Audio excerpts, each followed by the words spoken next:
In the coming days, investigators will look at the psychological profile of Stephen Paddock. What we know as of now suggests that he was fairly average guy. No criminal record, no history of mental disease. Paddock liked to gamble, and he was also very well off. And he even wired $100,000 to his girlfriend in the Philippines the week before the tragedy. For more on this, let's turn tonight to former CIA officer Jack Rice. Jack, nice to have you on with us tonight in these tragic times. Stephen Paddock clearly had some pretty big issues, but nobody knew about it. Your thoughts on that? Yeah, Ed, that's really the difficult aspect of this right now is why? Why is it that somebody who seemingly had everything and everything to live for would go down this path, as you put it, and rightfully so? This was carefully drawn out, carefully planned, carefully premeditated. Think of all of the effort that he went through to acquire all of the weapons, all of the ammunition, and then decide this was the spot to bring all of this weaponry with him into this hotel. This was not a simple process. He knew exactly what he was doing. He knew exactly why he was doing it. And yet at this point, we know that law enforcement has little to nothing to go on because, well, this doesn't fit the average profile of a mass shooter. It just doesn't match really much of anything that we've seen in the past. And Jack, what we're seeing on the screen right now is the forensic team on the scene in Las Vegas working the site of the shooting. So they are certainly unturning every single stone and piece of evidence that they can possibly find.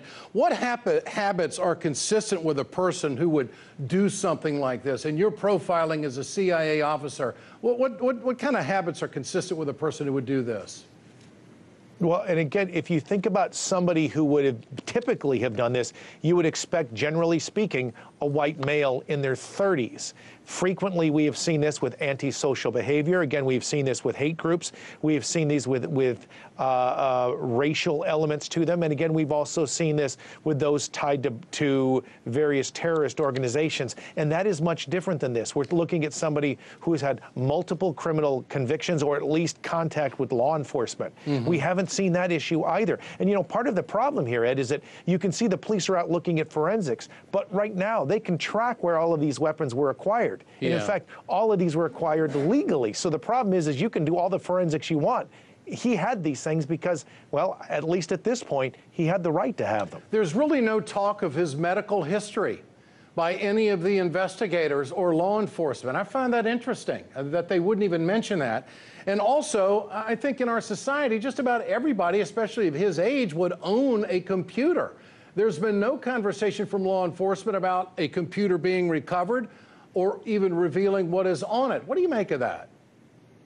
Well, you know, I want to start with the mental illness part of this and his health history, because as I looked and I heard about this, I started thinking about Orlando. I thought about Manchester. I thought about the bombings that took place in Paris and elsewhere. And you can go onward into every other mass effort I've seen here. And the one common nexus was generally mental illness and the potential for exploitation. Hence, we saw Al-Shabaab, Al-Qaeda, and others go after them. But in this particular case, I think that's a real issue that has to be dug into, because that is really consistent here, because this kind of behavior doesn't just happen. It doesn't.